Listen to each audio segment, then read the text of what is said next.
Making mistakes in Dolly Sod's wilderness, not the place to do it. I've been coming here for almost a decade now, and I've made more mistakes backpacking here than anywhere else, and it's just because it's such a large, wild environment, and it has most definitely taught me the most about backpacking. Dolly Sods, you win again. So we're gonna walk down memory lane, brought to you by Insta360. All the footage you're gonna be seeing today is shot through their new Ace Pro camera. I'm having a lot of fun with this thing, but let's start with mistake number 1. When the sun sets, that's when the dew sets. Although water droplets accumulating on your tent or tarp is inevitable due to condensation from your breath, there is one crucial tip that ensures you stay dry all night. And no, it's not more ventilation. When you get condensation on your tent like this tent is soaked. The number one mistake that you do not want to do, and one that a lot of people don't think about, on the inside of your tent, you're gonna have a lot of water droplets, and it's going to be tempting to take a rag and wipe them down. Do not do that. Just leave them be. So they're not going to fall off onto you because they're held to the surface of the tent by something called surface tension. You try wiping it down, that breaks the surface tension once you touch it. Once you do this, you're basically creating a leak where it's going to drip all night long on your face. If you ever notice, some people just have one drip in their tent right above their head, just dripping on them, but nothing else dripped. It's because you moved your head around and touched the side of the tent. If you want to attempt to dry off your tent, it's best to remove everything from the inside before you start wiping it down, as it will just start showering your gear with the shaking of the walls. Also, I might add that this camera takes sweet looking time lapses. I just got one here when I was making coffee in the morning. Beautiful looking shot. I've never, ever seen this water level that low. It's usually all the way up to the bank, and this does not help my tip, which was going to be how to navigate and safely cross sketchy water crossings. Almost 10 years ago when I first did this, it almost took me over. I got footage of that. There was another time, made it about halfway, and it was above thigh high, and me and my party turned back. At least 2 or 3 other times when I came here and decided it wasn't worth the risk. I really wanted to be like waist high in this water, showing you guys how to do this.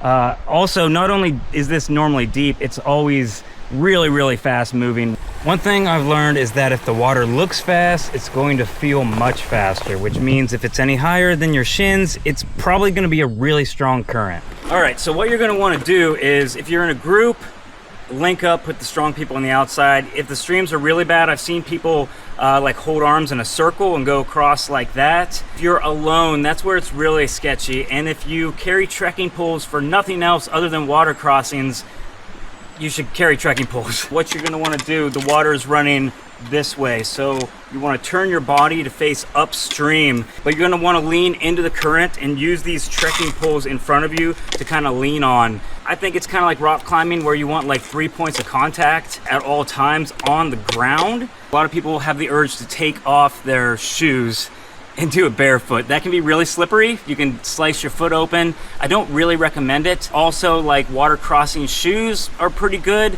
Make sure your sandals are not slippery though. I've had a lot of sandals that I've tried to ford rivers with, and they either fell off or they were more slippery than being barefoot. So sometimes it's better just to get your shoes or boots wet and dry them out later, rather than, you know, taking a dunk and soaking everything in your pack. Also, you're gonna want to loosen or take off your straps, basically, so that if you fall, the whole weight of your pack isn't holding you down, you can get up. If you lose all your gear downriver, you're probably gonna die of hypothermia anyways. All right, this next one is a fun little story. It wasn't for me, but hopefully you guys enjoy it. I was unpacking some things out of my truck, or out of my pack, at the trailhead, and I just had my wallet floating on top, and somehow I dropped it, and I left it. And I didn't realize on my 2-hour ride home until I was about 30 minutes from home, needed gas. Going to the gas station, I didn't have any money. So I had no idea what to do. I thought about it, and I knew I had to have dropped it at the trailhead. Like, I remembered seeing it there. So I had to drive the rest of the way home, grab cash to fill up my truck, and then drive 2 hours back. So my 2-hour drive home became a 6-hour drive. So your keys that get you home, your wallet that buy you gas to get home, keep those somewhere that you absolutely are not going to lose them. Like right now, I have mine in my ditty bag that's quite large. The worst place to keep things like this are in your pants pockets, as you could lose it sitting or bending over. Hip belt pockets and fanny packs are also not great because you're in and out of them all day while hiking. You could easily go in to pull out a candy bar and unknowingly lose all of your human currency. Instead, put them in larger, harder to lose bags that you don't need access to until you get to camp. My favorite, however, is when my pack has at least one attached pocket that I use for nothing other than these things. So when they go in at the trailhead, I don't open it until I get back to the trailhead. I'm an idiot. Whoa, there's another campsite right here by the water. That's a good spot, except it's right on the trail. Who wants to be right on the trail? All right, so let's talk about this camera a little bit. This is the world's first AI action camera. So I notice just whenever I'm facing like the sun or away, cameras struggle exposing for your face whenever you're, let me check, see how it is. Yeah, see, I'm not all blacked out. Like this is the only camera I've literally ever had that you don't lose me when the sun's behind me. It's crazy. Active HDR and 4K resolutions keep the video stabilized while moving and keep more details in the highlights and shadows, which is really noticeable. The Ace Pro uses what they call clarity zoom. Clarity zoom test, we're gonna zoom in on that sky. Another pretty cool feature that enables you to double click on the screen to instantly zoom in 2 times. And because you're shooting in 4K, you don't lose any image quality. Pure Video uses AI technology to take out the grain on dark images. All right, so it is pretty dark outside right now, and we are on the Pure Video mode. So AI enhanced highlights and exposure. Looks pretty good. It's surprising it still has like nice pops of color even when it's this dark. Time-lapse mode on this camera looks really, really good. You can capture incredible views, and it even has a star-lapse mode. That is really fun. You can capture the night sky and the star of movements. One function of this camera that I really like is the pause video function. So if I'm walking down the trail talking to myself like I do, and someone comes up on me, I can just hit pause on the screen, and when they pass, I can just hit resume. Now what that does is it keeps it all in one file. So this reduces your total number of files at the end of the day and really just streamlines the editing process. And don't like the video you just shot? This is really cool. Cancel recording. So you just hold down the shutter button for 3 seconds and it will instantly delete your video without going through the menus and finding the delete button. This is the most unexpected thing that I love. I wasn't sure if I would even use this, but I use it all the time. Another thing I really like about it is the fact that it has a flip up screen in the back that's big that I can see myself.